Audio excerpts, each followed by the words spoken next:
we can create our realities that will determine whether we're constricted or opened at every moment, every waking moment, by our choices of what we produce for our fellows, our fellow humans.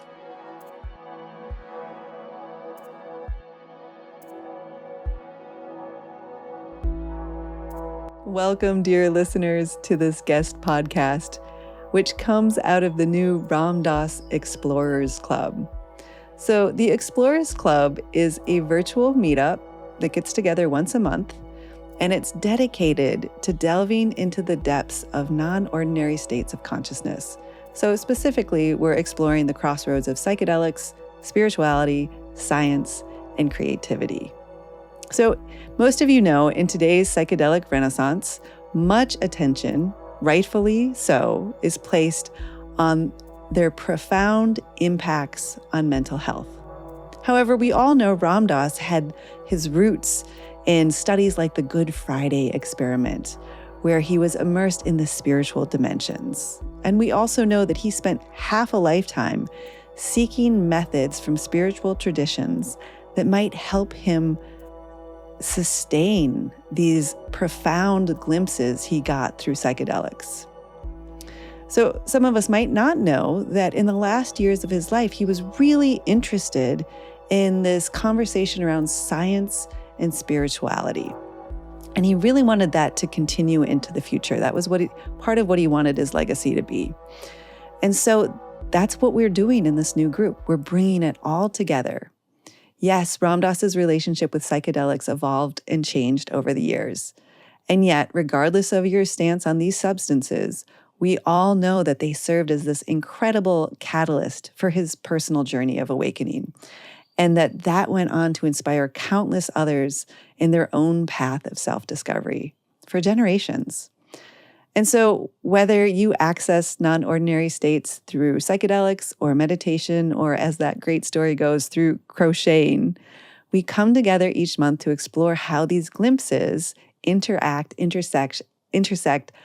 impact spirituality, creativity, and science in our own lives and in the world. And our first guest, who you're about to hear from, really lays the groundwork. So his name is Bruce Damer.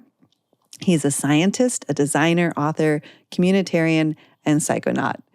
And his endeavors, really, they span from like unraveling Earth's mysteries and probing into the cosmos. He's changing where they place rovers on Mars and having conversations with those people at the forefront of AI. But he's known for his groundbreaking work in astrobiology at UC Santa Cruz, as well as his collaborations with NASA. So Bruce is also the president of Minds, which came out of MAPS, and they're championing the non-ordinary states as a means for creativity. And not just for artists. Bruce says it's for the nerds. It's for those people who are tackling humanity's greatest challenges. So this is a fabulous talk. I invite you to buckle up as we embark on this exhilarating journey with Bruce. And if you're interested in joining us for these monthly explorations with different teachers, followed by community conversations, please go to ramdass.org/fellowship and sign up. Our adventures await. So enjoy this episode, and we look forward to seeing you soon. Hi, everyone. Just taking a moment for everyone to connect to their audio. It's great to see you all.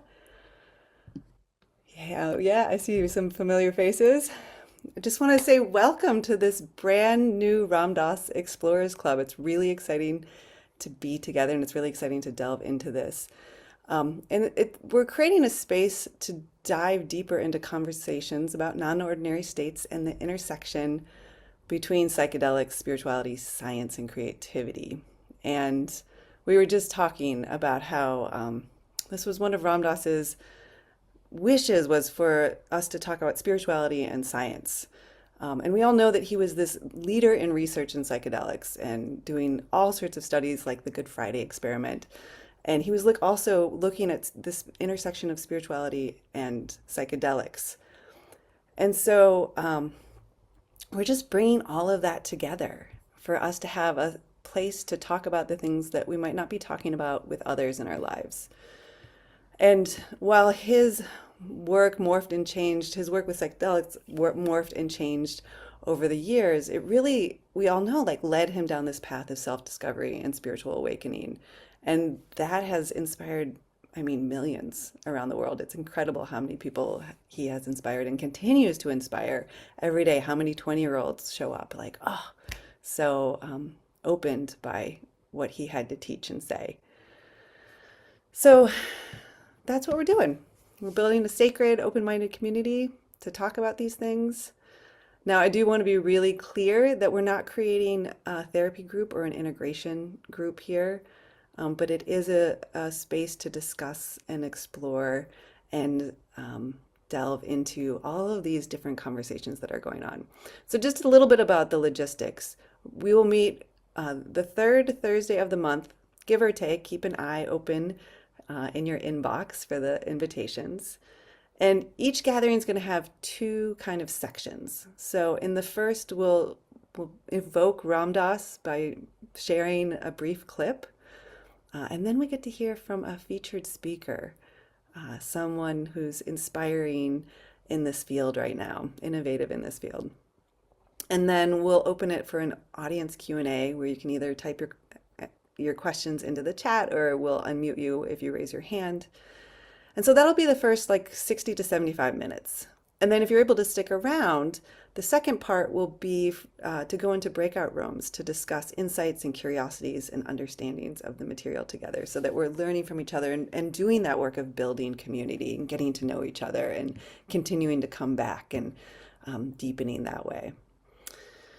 So I also just want to state, because I think it's really important, it's easier for us sometimes for us to hold ourselves on the edge and just say, like, it doesn't matter how new you are to all of this, well, whether you've known Ram Dass for 50 years or you met him last week, or if you've had lots of non-ordinary states, whether you got them through psychedelics or crocheting, as that great story Ram Dass tells, or if you've stayed in your normal waking consciousness your whole life, everybody's welcome to come and be here and be part of these conversations. So with that, I'm going to take a moment because I just realized there's some people in the waiting room and we don't want them to be in the waiting room. We want them to be here with us. All right. Okay. So I hope that sounds good to everybody. And we'll be, as things come up, if you have feedback, please share it with us because we're going to be tweaking this and changing it and making it work for people.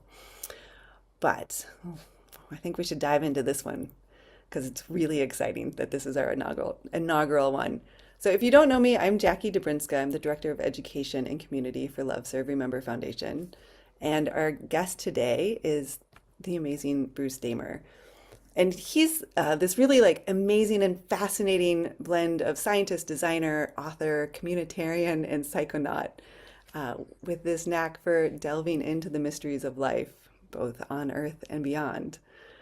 So you'll find him, he's coming up to us from UC Santa Cruz, where he's known for his work in astrobiology and pondering the origins of life of the universe. He's also the president of Minds, which came out of MAPS and looks at creativity and innovation. And it's not just, this is what he said earlier, and I loved it. It's not just for artsy people, it's for nerds as well. It's tripping with whiteboards, I think is how he said it, and I just love that image. It's not quite that, he said. But really looking at the innovations for humanity's greatest challenge. He also does work with Biota Institute, which is looking at new research on the origins of life and exploring the wider implications for humanity. So it's really such an incredible honor to be here with you, Bruce. And I'm hoping that you can just start us off by telling a little bit about yourself and how you came to know Ram Dass. Thank you, Jacqueline, and hello, everyone out there, all you others. Let's do a wave, everybody.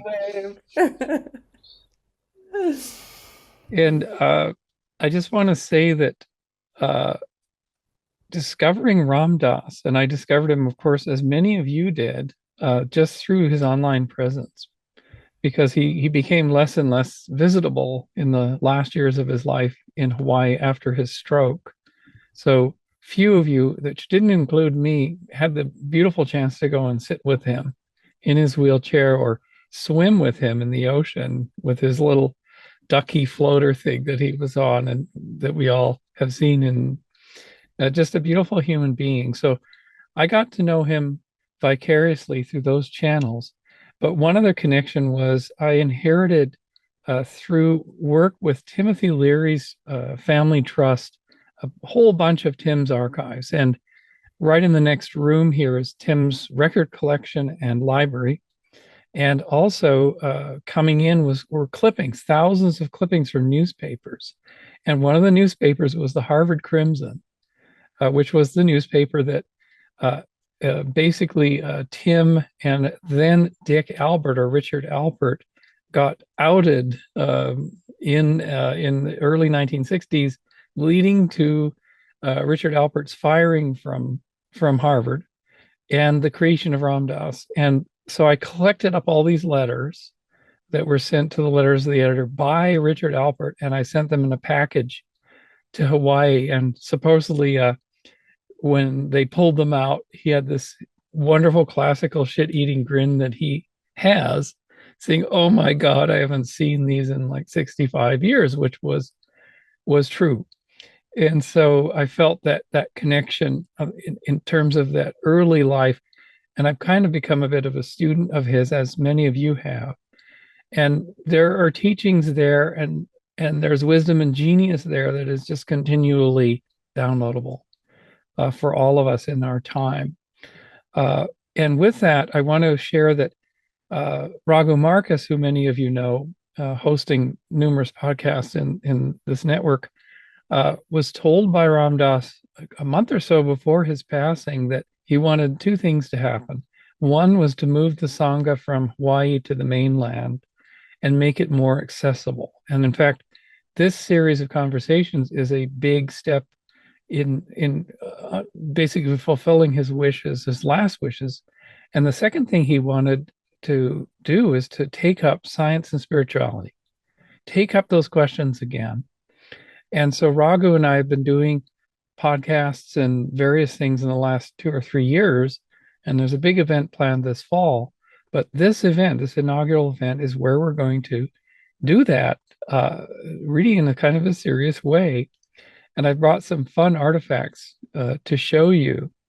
But before we do the show and tell, what I want to do, and Jacqueline will do this, is play this wonderful quote. And this is from a 1980 conversation between Ram Dass and Amit Goswami, a physicist who I believe is from University of Oregon at Eugene at the time.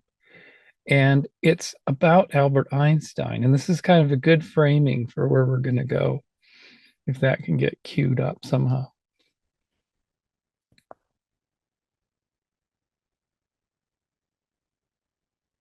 Like when Einstein said, "I didn't arrive at my understanding of the fundamental laws through my rational mind."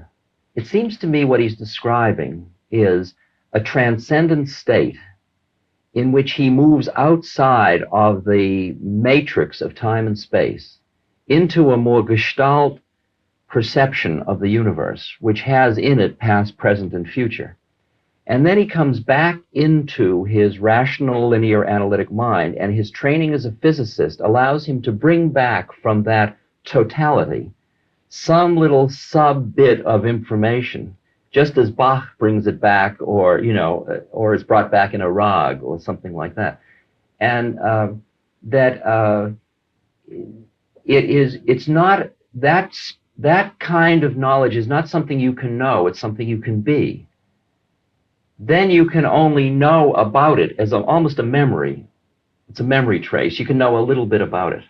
Just witness how the knowledge or wisdom gets into your being. Yeah. And then you are aware of it. Then you're aware of it. Then it's coming out of your... That's like the difference between wisdom and knowledge. Knowledge is a much lower level game than wisdom is. Wisdom is a way of being in the universe. It's subjective, if you will. It's a subjective relationship. Knowledge is objective. So there we have it. And as I was saying before, Ram Dass hits on like the center of things, the core considerations of things. And what I want to share with you tonight is a little bit of my journey, which actually really resonates for me with Einstein's story. Not that I'm in any way equivalent to Albert Einstein, who could be. I don't even own a pipe, for goodness sakes. But I may have the beginnings of the hair, but it's in the wrong place. But this really, really resonated with me, his description of Einstein, because if you read his history, his theory of relativity came to him almost as an embodied vision. He did what he called thought experiments. In German, they're called Gedankenexperimente. And it's very, very famous. There was one called where riding alongside a beam of light. At age 16, Einstein is taken over by this vision because he's been pondering time and space and the speed of light being constant and all these things that didn't seem to fit together. And suddenly he's running alongside a beam of light. He's in a world, in a virtual world, and he's watching the compression waves as he gets closer and closer to the speed of light. It's a very famous retelling by Einstein. And he came down out of that trippy, I call them endo trips or interior trips made with your own juices. And he created the theory of special relativity in 1904, 1905. And then the second big breakthrough, which was general relativity, had to work through math for like 12 years. And he drank copious amounts of tea, in his flat in Berlin. And then he described it as coming through his body, the knowing that he had the answer. And we got general relativity, 1916. And what I want to share with you is this is very similar to my journey. My journey through science started at age 9 when I noticed that when I closed my eyes, I could see patterns and washes. So I had a stimulating day. I would close my eyes and I would see these patterns. And sometimes I just fall asleep. But other times I suspected my brother was shining a flashlight or opening the door, but that wasn't the case. I realized the light was coming from within. And so I started to run dials in my head. And this is back in the era when you didn't even have VCRs, right? You 3 channels and black and white TVs and color TVs. But I could realize I could dial my consciousness back to where I'm just barely there. And my thinking brain's turned off, no lists, no to-dos, and no language even. I'm just the observer, the sphere of the observer. And later on, I discovered that in Buddhism, it's called the observer. But I was doing this from about age 9 to try to get this picture to resolve. So these weird fractal washes would slow, and they turned into color images, and they slowed down.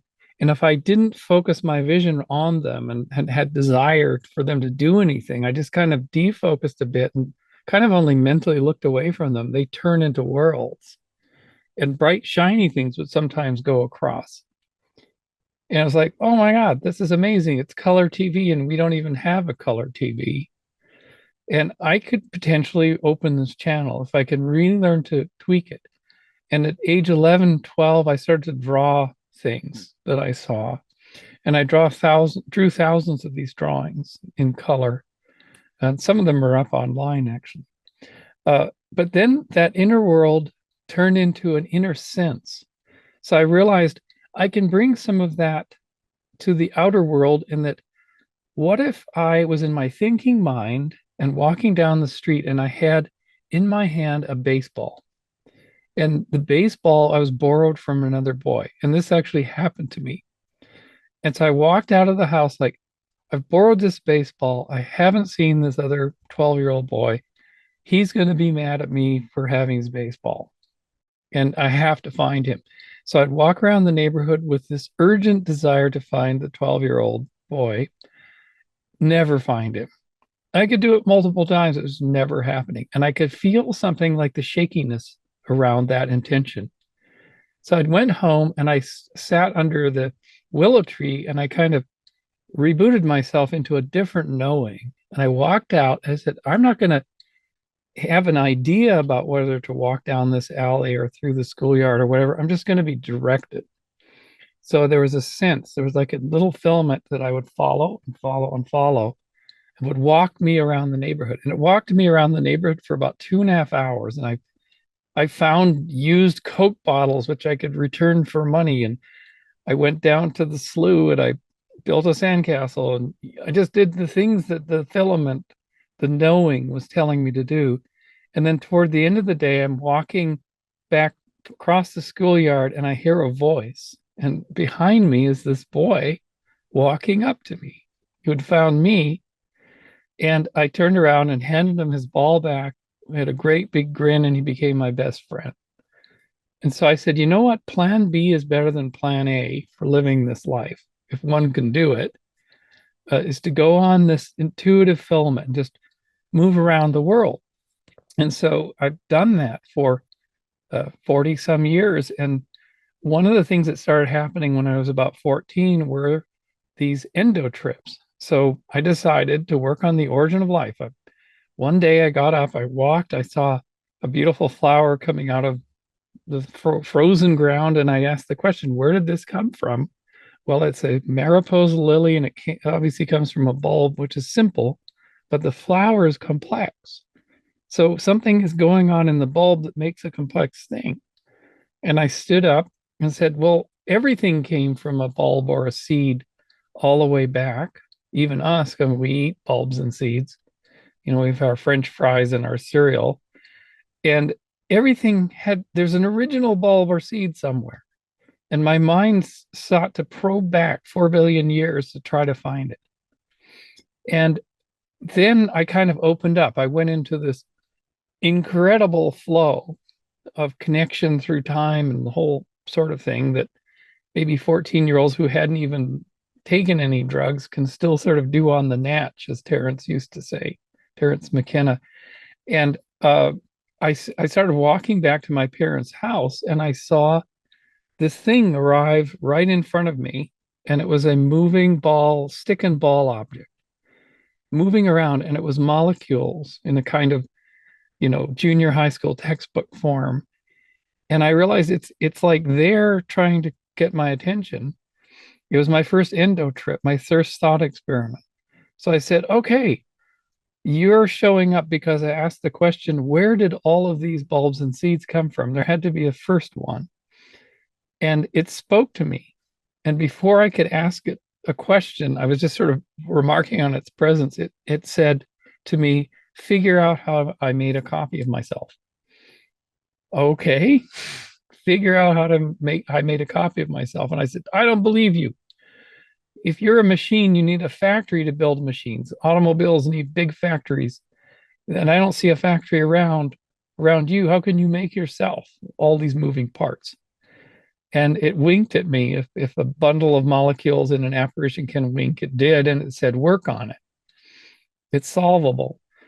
And 30 some years later, while in the Amazon rainforest, after working on the problem and the science and the geochemistry and the mentorship with a wonderful biophysicist named David Damer here at UC Santa Cruz, doing my PhD on complexity, and finally having taken the psychedelic dive when I was about 35, 36 through Terence McKenna, it was all prepped and ready to go. So that bundle of molecules was primed to appear in a vision because I had all the right setup and I had the right set and setting. So think of set, setting, and setup to work on these amazing problems and challenges, design issues. And I was down in the Amazon, and I had 2 or 3 previous years of going there, and I'd taken ayahuasca, the jungle tea, very, very pleasant tasting brew, I have to say.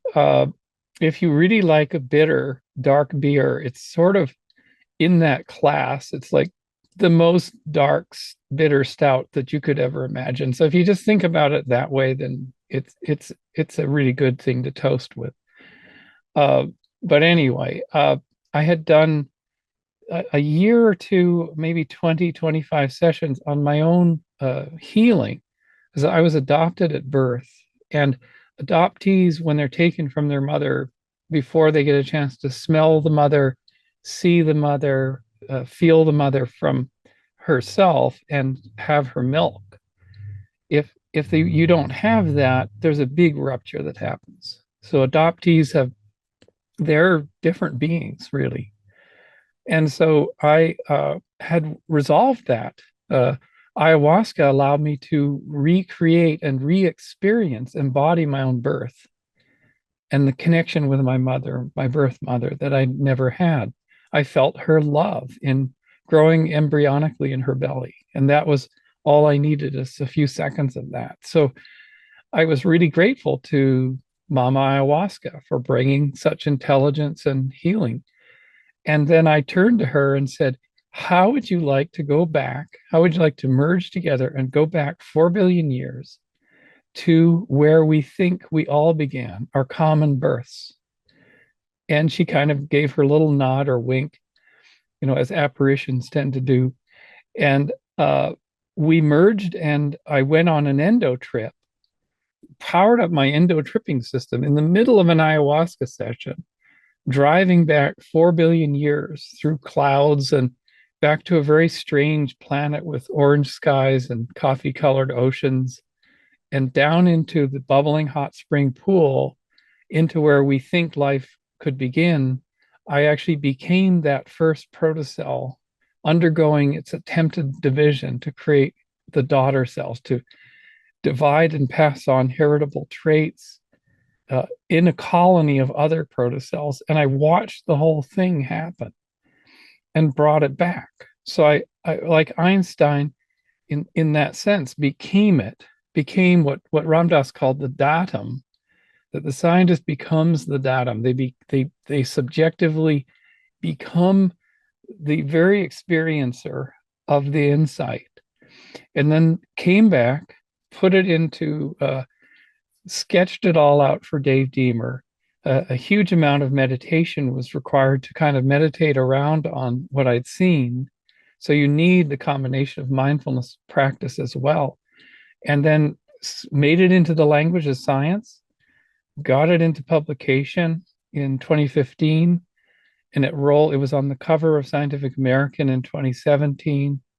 And then our colleagues in Australia, who we met in 2015, went to Australia, took us to a place where we could touch and find and bring back these red rocks.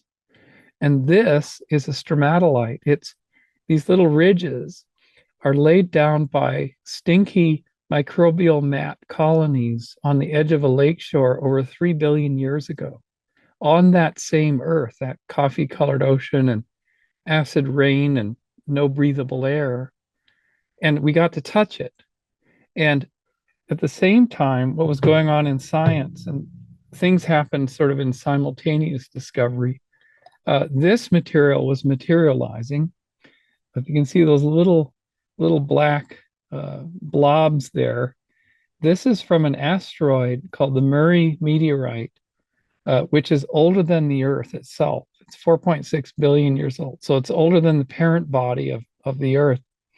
And if I sniff it, I smell the smell of the solar system itself, the polycyclic aromatic hydrocarbons. This will get you high right away, which is got amino acids and carboxylic acids and all this stuff that if I put a drop of acidic water in here, I'll see membranes forming. I'll see amino acids. We'll detect amino acids floating around in here. So this is the material that was falling on the earth that basically impregnated the earth with the building blocks that could then become those protocells that I experienced in that pool in my vision, that would go through wet and dry cycling to assemble and disassemble and merge and form colonies, and through selection actually led to all the beautiful biopolymers of life emerging and all the circuits of biology. And so all the evidence was stacking up in favor of this new approach. Instead of the hydrothermal vents in the ocean, which chemists never liked because you just lose all the material and water breaks it down.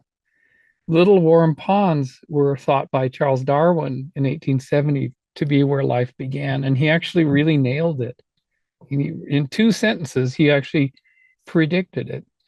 So all of this was rolling along, and then I got a call from the New Yorker, who somebody had told somebody at the New Yorker that here's a psychedelic scientist who used ayahuasca to have a breakthrough and almost a spiritual experience, like a spiritual union between the material, the material physicalist world, and this beautiful thing, the origin of the elan vital, of the force of life.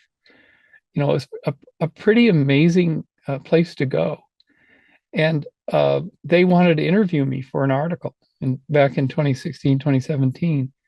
And partway through the interview, I said, you know what? You can't use my name because it will impact our science. It's just in publication. And it'll impact our ability to get grants. It'll lead to disparaging remarks in the community. And she said, well, we can't go on. And I realized it was too soon.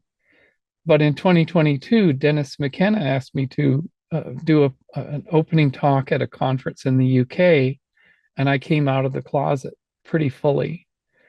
And that led to this formation of this new research organization, the Center for Minds, which I can talk a bit about later if you have questions, where we're going to really delve into things like the way that I did the setting and setup, my protocol for working on this problem. There are probably thousands to hundreds of thousands of people who have developed their own protocols, and we hear about them through history. Francis Crick, as far back as there, Aldous Huxley and Humphrey Osmond's concept of Project Outsight in 1953, which they never got funded, was going to ask these questions. And Humphrey Osmond, who coined the term psychedelics in 1956, meant it to be psyche and delios from the Greek, which meant manifesting of the mind. And this was their original idea in the 1950s, that psychedelics were for the intellect. They were for opening to not only just insight into ourselves, but outsight into the world. So they called it Project Outsight. And this is 70 years ago. And we're going to bring it back. We're taking this up again. And Willis Harman and Jim Fadiman did the last study in 1965 before Prohibition began on this. So anyway, there's a bunch of history for you. But what I want to do now is to kind of pivot and play a second piece by Ram Dass. And what you're about to hear is the Ram Dass, much younger, and this is from 1969. It's one of his greatest, most exuberant explications of everything, including his course contact with Neem Karoli Baba. And you'll hear a little mention of him there. But what it does for me when I listen to that is it's Ram Dass asking me, so you think you figured everything out, do you? You think you know the structure of reality or the origin of life or how the cosmos rolls? Well, I've got news for you. So let's listen to Ram Dass's alternative hypothesis. Come on now, let's be here. You never have to miss a step. You don't have to go to the Himalayas. You don't have to drop out. You don't have to do anything. You just have to become conscious. It's as simple as that. Just get on with it. Just find a center. Until you have a center, you're just a mechanical response mechanism. You come into this class, you sit down, somebody draws a board, think this, you think that. 15 minutes, the bell rings, you go out, turn left in the maze, now eat, now. Well, I'll make a choice. I'll have to decide whether I'm going to pursue your path or not. Come on now. More melodrama. There's no choices. No choices at all. You're living in a totally deterministic system. Karma is, even the illusion of choice is just illusion. There's only freedom when you're a fully conscious being. You're not free. Choices are only apparent choices. It's all worked out. I mean, I've been hanging out with this cat in the Himalayas who knows the future. He can say on next Tuesday, this is going to happen. How can he say that if there are any accidents in the universe? So let me say this. Let me give you one more. There are no accidents in the universe. No accident can possibly happen because any plan you can think of about how it all works, there's a plan behind that one too. And if you get really cool and Egyptian, see, you'll dig that plan. And then there's another one. Just to lay a few more little things for you to play with in the ride home. Rational man is not the highest being on the evolutionary ladder at this moment. So you can rest easy.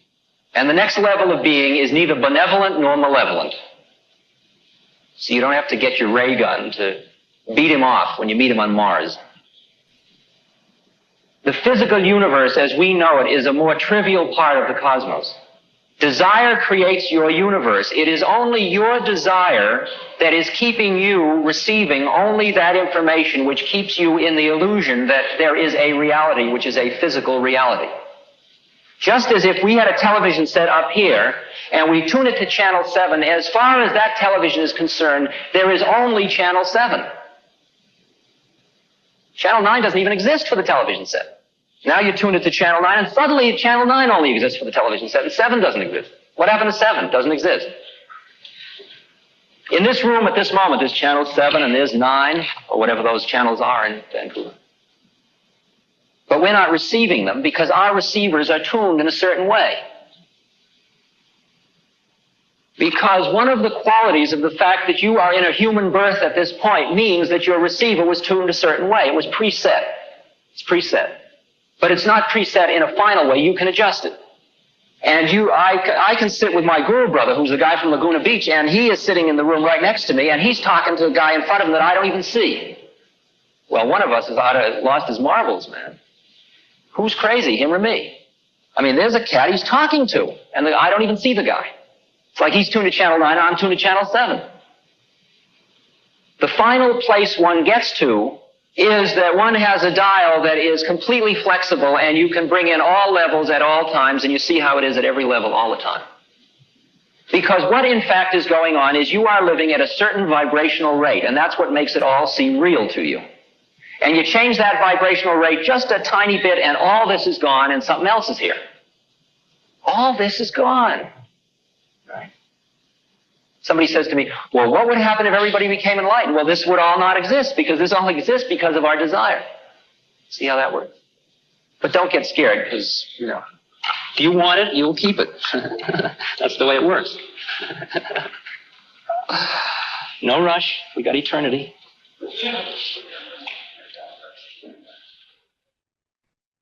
So, pretty freaking mind-blowing, huh? Right out of the late 60s, and his just exuberance at sharing all these things. But when you really grok it, if you can really grok it, what is happening, and Donald Hoffman describes this very, very beautifully, we're evolved to see the world in a certain way. So here, I can give an example, actually. So we're very binocular beings. We were evolved in the rainforest canopy. Even before the dinosaurs were gone, yes, the creationists were right. Our ancestors were hanging around with the dinosaurs. But it was 90 million years ago, and it wasn't a pleasant party we were having. We were prosimians, 2 inches long, living in colonies, eating insects. We were insectivore ancestors. And there's a reason why we love burger, fries, and a shake. Because the burger of those times, that's the insectivore diet. So the burger of those times was a big, juicy dragonfly. The fries were all of those carbohydrates that they were chewing down, the plant material. And the shake was the sweet stuff. So picture this. Picture the human ball, the proto-human ball of prosimians at dawn in a hollow high up in the rainforest canopy. And they're way up there because if they drop to the bottom, they would be popcorn for raptor dinosaurs to just chew them up. I mean, just snacks, this kind of popcorny snacks. And what I like to think about is that in that ball at dawn, they're all sleeping together, we're all like clumped together. That's where our power is, the sort of love connection and the surety and group mind of the prosimian ball world, insectivore ball world. I imagine that there was a teenage, highly adventurers, call them Explorer Club member, who made sure that she was positioned on the outside of the ball, that she could get herself free of the ball without waking the ball up. And what was she doing? She knew that at dawn, the rainforest giants out on their limbs would start to secrete tree sap, just as they were sort of powering up for the day. And that this stuff was good. It was really good. And if she could get herself away from the community and creep out onto this limb and get her lips pursed on it and suck it down, she'd get high. And this happens to this day in the animal kingdom. So there she is. She's creeped out onto the limb. She didn't wake up the ball. And one eye is looking back at the ball because if they see her, she'll get busted because this is community property. And it's a little bit too much of the sugar. So it's actually not, it's a risk. But the other eye is looking forward down the limb, just checking out the world. And she looks up and she sees stars. Sees stars. It's the first time that the universe has looked at itself. You know, this is, I think, a Carl Sagan expression. She wonders what the stars are. And she sees the sun coming up and the steam coming out of the rainforest, which always happens at dawn. And she notices something, a pattern, a shiny pattern of squares that are moving just I don't know, a few inches away, actually, right ahead of her. And she gets tripped out on these. She looks at this shimmering pattern and some of them are a little bit colored and some of them are reflective, and they move suddenly and then they stop, and they move suddenly and then they stop. And it's the most trippy thing she's ever seen, or all of her ancestors have ever seen. And what is happening? It's a tree snake. It's a serpent that is the great predator of our ancestors all the way back. And it's been waiting for her. And its body is wrapped around the limb, and its head is just below the limb, getting into position very slowly. And if she doesn't realize what this is, and she doesn't jump at the right time, she doesn't snap to, if you will, she'll get snapped down. So it's this competition of evolution, which is shaping her mind and her acuity, because this happens millions or billions of times. You go out on a limb to get high, to push the boundaries of your consciousness, and you take a chance because you could get snapped down. But if you snap to, if you're able to manage that high and realize that it's danger, but it's also the most trippy thing you've ever seen, you run back to the colony, you know, and you pass your genes on to the next one who's a little bit better at it and a little bit better at it. And here we find ourselves today, and that pattern of snake scales that she was seeing is media. It's why we can watch Zoom, why we get addicted to what we're seeing. We're mesmerized by this. We're one of the only animals that is able to resolve pixels. And it allowed us to make fabrics and designs. It allows us to drive cars, everything, but we're suckers for this. So we're constantly going for the elixir. We're going for the tree sap all the time. But it's a serpent's coil that gradually constricts your body so you stop breathing, for example. All of us have experienced that. We stop breathing, we hold our breaths. And so here we are in this dynamic again of a reality being presented to us that in this case has been made for us. It's not made by Gaia, it's not made by nature, but it's this force that we are staring down the barrel of. And it's squeezing us into evolution, because if it doesn't kill us, it's going to allow us to snap to. So this is a dynamic that is going on. Now, back to Ram Dass's question, how on earth is this related to his question about Channel 5 and Channel 7?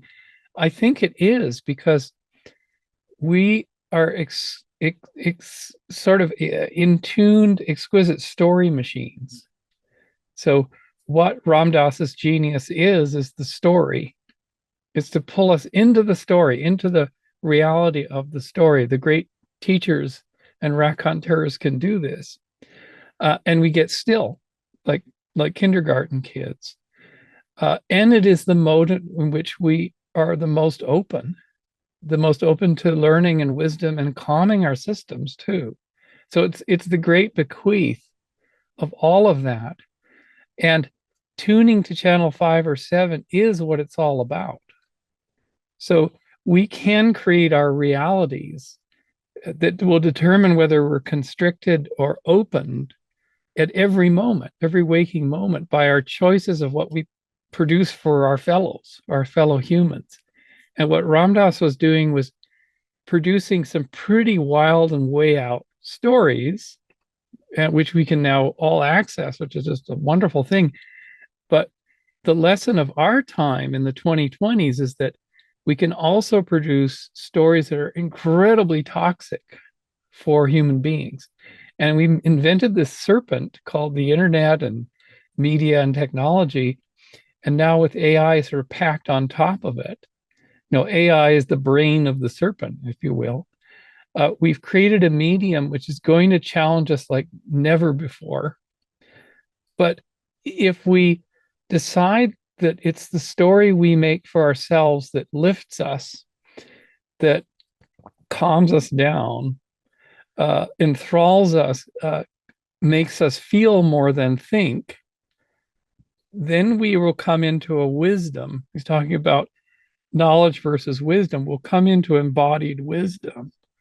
And I think this is why it's so vital right now to bring Ram Dass back into the 2020s, into this medium, pull a whole bunch of cool science in, pull a whole bunch of cool, Buddhism in, or in a sense, wisdom from the East, which is what he was doing, and mix it all up and then throw it at the wall like a cream pie, or throw it at each other and say what sticks. Because in our world, as it's getting crazier and crazier, and be of no doubt that the 1969 people thought the world was getting pretty crazy.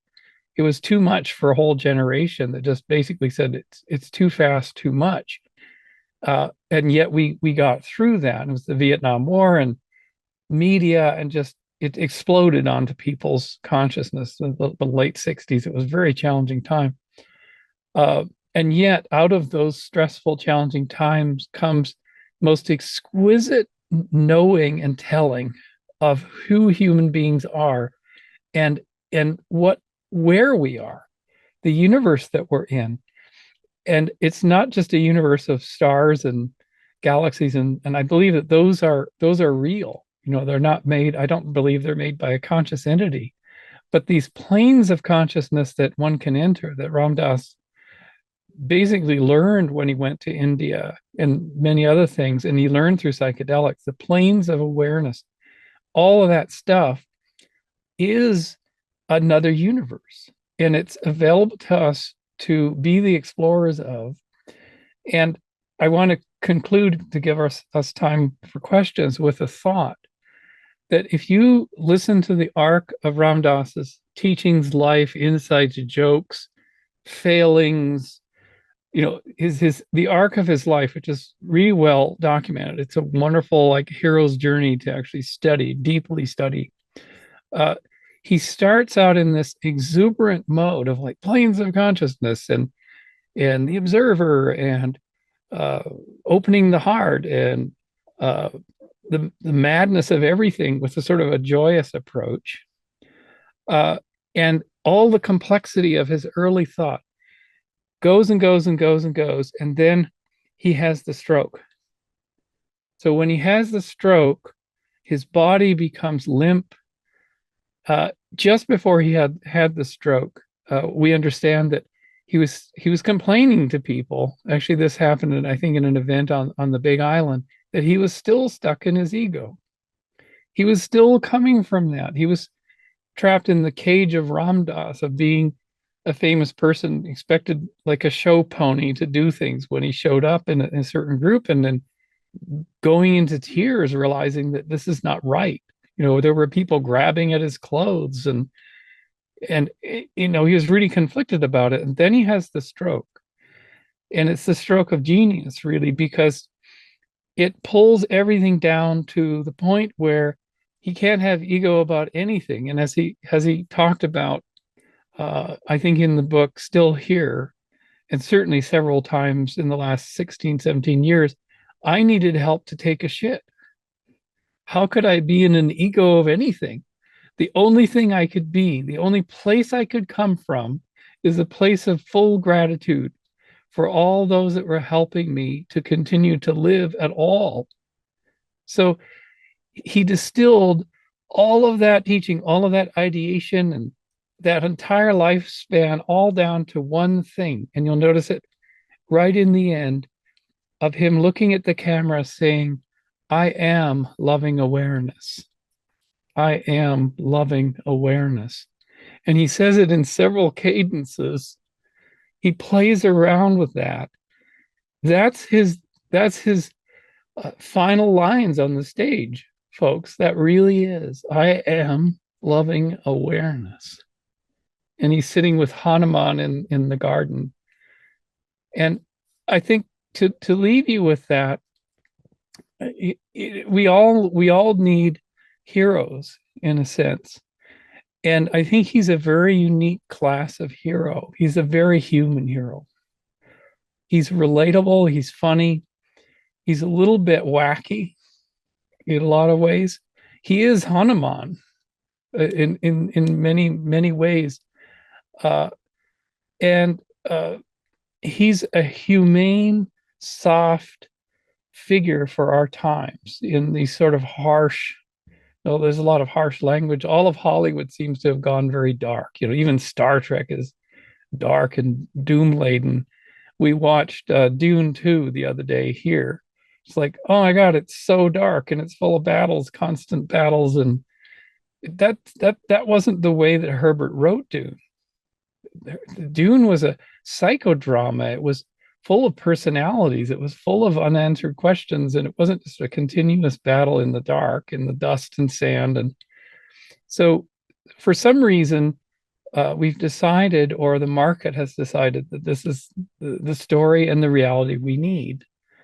And I think Ram Dass is a beacon that if one can simply just listen to him, and I know that as soon as we put on the two segments, everyone was sort of relaxed, right? You fell into a kind of reverie of, oh, everything's okay. It just feels good. And yes, this is the way this is our birthright. This is the way we should be. We should have that feel good. We should have the freedom to say, no, the end is not nigh, and people aren't after us, and there are all these memes that are out there.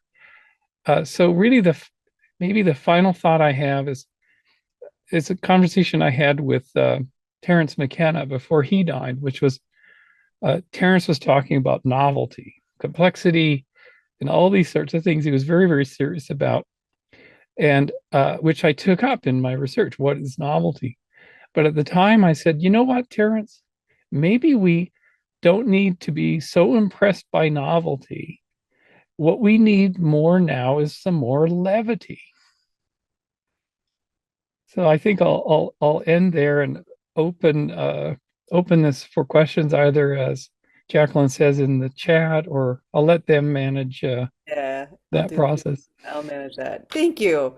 Oh my gosh, what a gift for you to launch this Explorers Club. That was such an incredible bridging together of science and spirituality and Ram Dass and heart and all of the things. And I loved what you said about the beacon.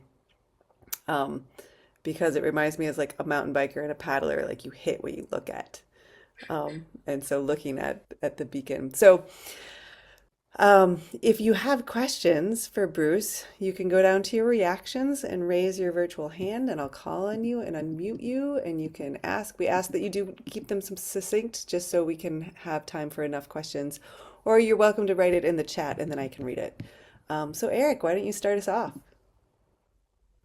Sure. Hi. I just want to say thank you so much for this. This is such a cool thing. One of my questions is this quality that you experience under certain psychedelic experiences, near-death experiences. You come back to routine reality afterwards. You always come down. That's kind of why Ramdas went to India, because he was like, I hate coming down. But then when we look at psychedelics as a way for the intellect, as you were saying, the psychedelic, how can we go into it as a form of like school? Like, and it is dangerous, but how do you recommend going in and out of those states without being too attached? I think it's, for me, I either did it, like my first trip, I did it all on I did it alone, actually in the wilderness with my buddy about a quarter mile away, sitting in a hot spring. And I felt brave enough to do that because I think I knew myself pretty well and I could make the observer. So I developed this practice since, as you heard, since I was 9, where I would just be the observer of what was going on in the system, and I wasn't attached to it. And I thought, you know what? No matter what happens, and actually initially what happened was I started panicking because I'd taken this, I basically ate all the mushrooms that I had from Terrence until I was stuffed, and only later heard from him the sage advice, get a scale. Get a scale. But anyway, so there was a panic moment, but because my observer was online, I could turn that off or observe that the panic part was doing its thing. And this is a lot like internal family systems, where there's a little part that gets all agitated. Give it some resource, calm it down like a little kindergarten child, and then say, okay, we're going to do something different. We're going to tell a different story. Let's start singing. And I sang my way through the initial onrush of the psilocybin, which was a huge thing, and it was able to navigate the whole system safely in there and be the parent of it and the loving awareness for the entire complexity of me that was now undergoing my first psychedelic experience. So if you have that kind of thing online, and that's like from a mindfulness practice, I think you can kind of navigate the space on your own. It's pretty familiar, actually. It's just you amplified and connected into a wider field. You can play around with it. But so for many people, I think they should do it in a supportive group or someone who really is a good sitter and really cares. And adequate preparation, and knowing that you're in a protected, loving space, because your system will undergo a shock. And so I think there's several people that know more than I do, but I think that's a way to be kind to yourself and ask for the resource of yourself, because you have to bring a lot of yourself to a psychedelic experience, and then ask for help from others. And that, I think, is how initiations were done for tens of thousands of years in our species, all the way before Eleusis and all the way back into the Paleolithic. There was always that community of support. Thank you. Yeah, thank you. Mark, go ahead. Thank you, Bruce, for your story. I was really taken, this is a related question to the previous one. I was really taken by you following the thread as a child, and seems like through your life, and having a sense of your intuition through the observer. And I'm wondering, is there a role for you for faith or surrender in that process? That's a beautiful question. And I would say that in some sense, when I was 10 or 11, I thought, is there a bigger intelligence out there that can guide you, that you can touch? Because I could kind of feel it. especially the transmissions behind closed eyes. I was like, where is this coming from? It seemed to be coming from somewhere outside of me. So I had the hypothesis of the notion that there was a greater field that I could drop myself into. And I think some might call it God or a spirit or guiding hands. I was a geeky kid raised in a non-religious family in a non-religious country in Canada. So for me, it was like there's an OS, there's a kind of it's like a technology, but it's bigger than a technology. It's like some medium that connects us that I can trust and believe in, and that I can ask for help from. And so I never said a prayer to it. I just reached out and touched it and said, "How's it going? What should I do? Or got anything today?" kind of thing. It's became a very personal relationship. And when I finally got into psychedelics in my mid-30s, it was just more of that. It was like, wow, hello, you're in full Technicolor 3D IMAX now and fully immersive. And it was very, very familiar. It was like this field was just powered up. It was like, wow, look at that. I could see it. I could become it. I could like completely immerse into it, whatever it is. So if I have a faith, it's that something is there. I actually asked Mama Aya, because she was sort of the embodied avatar of this field for much of my time in the Amazon. I said to her one day, "Do you exist when we're not high? Are you like when you're off duty and not working in all these humans and running your serpents, your healing serpents through our bodies? Are you out traveling around, playing cards with other Mama Ayas or other spirits and things like this?" And she said, "No, I need you to manifest me." And then it relaxed my system. It was like, oh, this is a full co-creation. Through my attention and the medicine and the environment comes this form. It's co-created. It is a joint, beautiful, collaborative effort. And for the rest of my time with Mama Aya, which ended about 6 or 7 years ago, we did this dance of we did this question of how do we travel together? How do I open a space for this spirit or this entity to come into me and live a life beyond when I'm on the medicine? And we did session after session of attempts to land it. And I really feel that I landed a little piece of that inside of myself that I could carry her around. And so what you're doing then is carrying the medicine and the healer with you, because the healer is co-created anyway and is needed in the future. You need to always be healing your little parts all the time.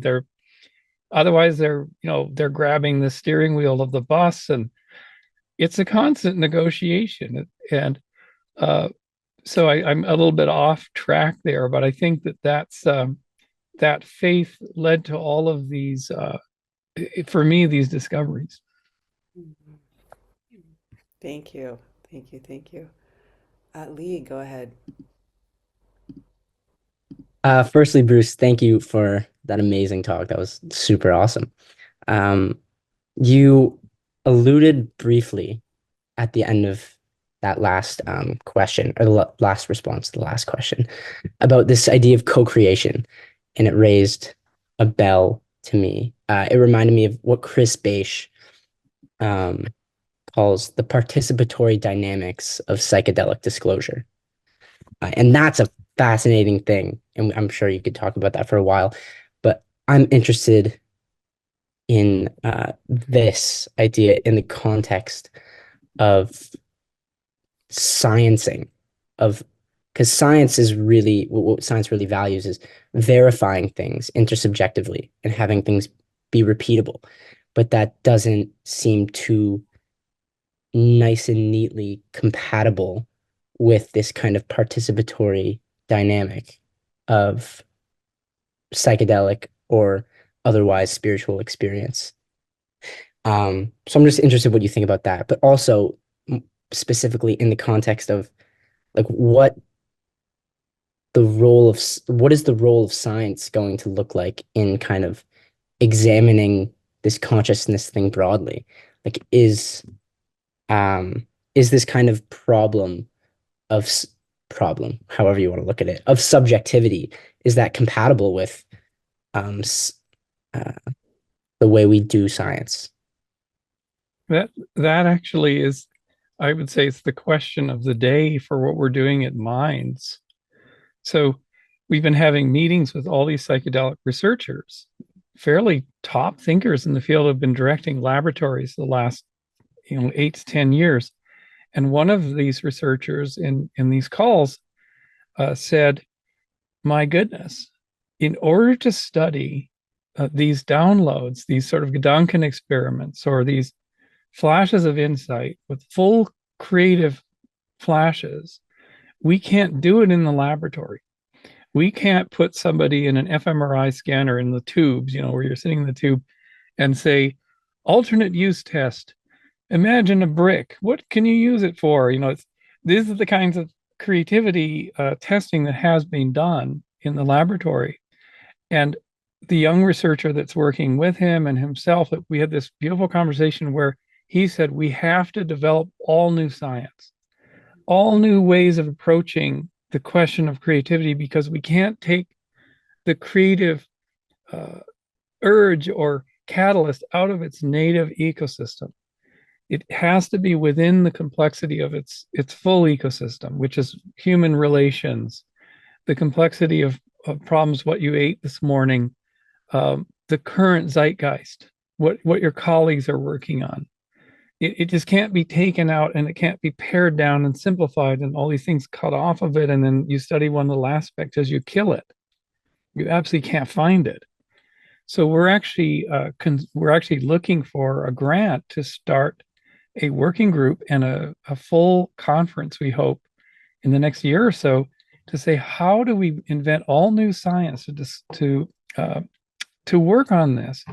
And what's going on out there in the world are people are filling in the survey at centerforminds.org, and they're telling us their stories. And we're realizing some people have worked this out already. There's a practice group of professionals that meet in a house every few months, and they take LSD as a group. And they have a really strong bonds. They're in the same field. And they take the LSD, and whoever needs to work through personal issues, they're supported. But during the late phase of the LSD or the next day, their minds are open, their minds are flowing, they're in a flow state. And they're in the group, they're in the complexity of their colleagues, thinking about the same things. How do we do a surgery better, or a psychological modality better, or how do we design an instrument or something like that? And then they go to work on the problem as a group. And so it's not out of the ecosystem, it's complex. So there are efforts to study that in group. So really, there have been very little studies on group psychedelic experience, group transformative experience, because there's so many variables. But I think it's going to be bold scientists that say we need to do it, because we need to study a massively multivariate system to devise protocols. Is we're not trying to isolate which neuron fired when you got the download.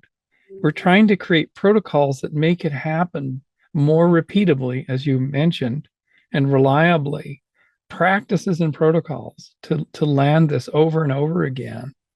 This brilliant thing we have as a species called flashes of insight. And so if that's the end goal of your science, bring on the full complexity of the ecosystem. And so that's an effort that's hopefully going to be underway and supported. And Aldous Huxley and Humphrey Osmond wanted to do this in 1954. And the people they wanted in the room were Albert Einstein and Carl Jung and all these people they had on their short list, to figure out if by taking LSD or mescaline, they could change their capacity for outsight, for understanding the nature of reality, even consciousness, even back in the 50s, the way the universe rolls and rocks, how the human soul evolves, how to best reach it and speak to it. In the case of Jung, Jung was already endo-tripping up in his attic and painting all the paintings for the Red Book. But this didn't happen. They couldn't find the money for it. They met with the Ford Foundation 70 years ago and various philanthropists, and they failed. And there's a note by Huxley in this book about it, which he says, it is a shame that the National Institutes donate or dedicate hundreds of thousands of dollars for the study of ink blots when we have these hallucinogenic compounds which open worlds, and they won't go near it. They won't give us $1 to make the environment and to allow us to do this. And so 70 years later, we're trying to restart that effort. But it does come down to some of the things you just identified. How do we study this and without killing it? How do we embrace this? What are our goals for doing this? So beautiful question of the day. Wonderful. Oh, so good. This is just so good. So yummy and juicy. Amy, we'll take one more question and then we'll go into our breakout rooms. Go ahead, Amy. There I am. Okay. Hi there. Thank you so much. I just saw this yesterday and it's so right where I'm at right now. So I just jumped in here and I didn't know what I was getting into, but this is amazing. I just took tons of notes. My question is more personal, really. I mean, I love hearing about the bigger pieces and the research and everything, but I'm new, and I'm hooked. It's amazing. Yeah, I have been journeying a little bit with a guide. So I've done a couple mushroom journeys and they've been pretty incredible.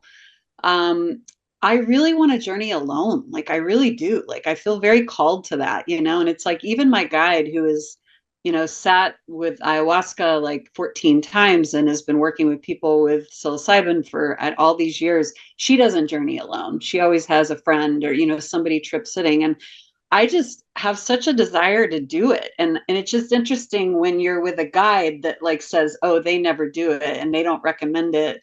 Yet I feel kind of called to that. Right. And I know my two experiences now.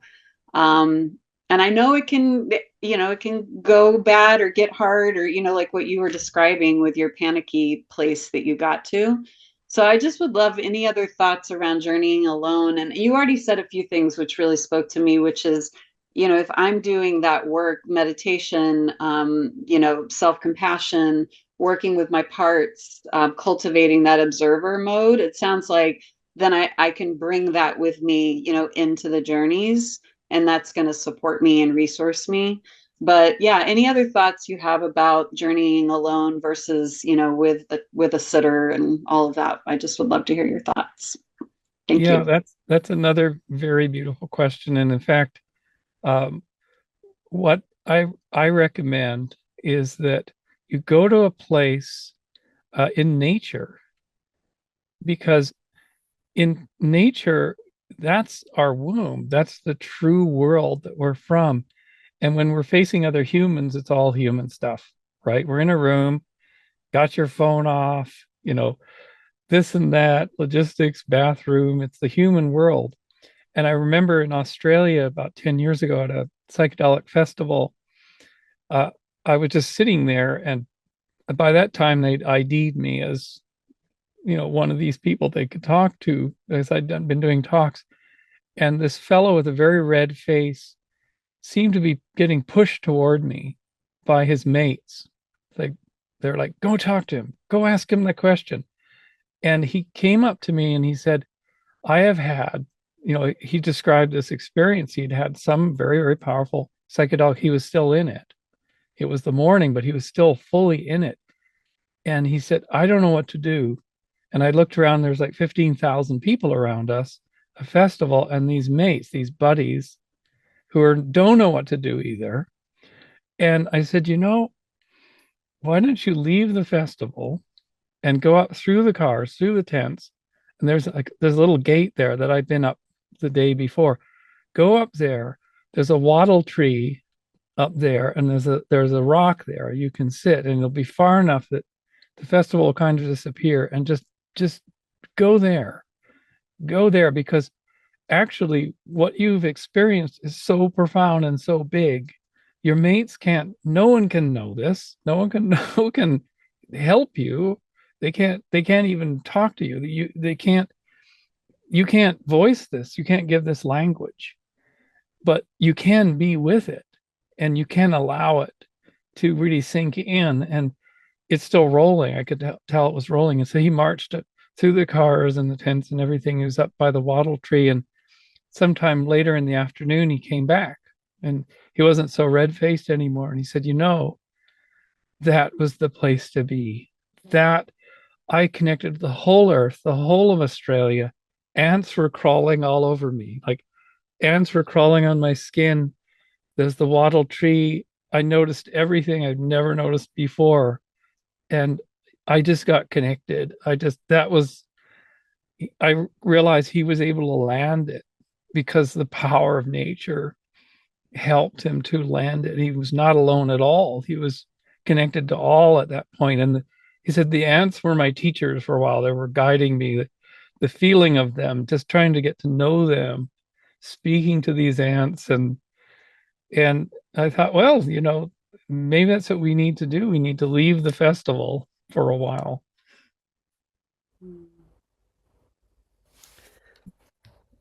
Love it. Thank you.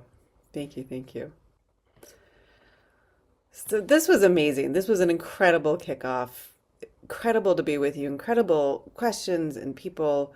And so I just want to, before we move into the next section, just say a huge, huge gratitude and an honoring also of why we're here, which is this connection to, well, this might not be why we're here, but Ram Dass brought us here to one degree or another. And then this desire to dive deeper, to know ourselves, to be a benefit of the world.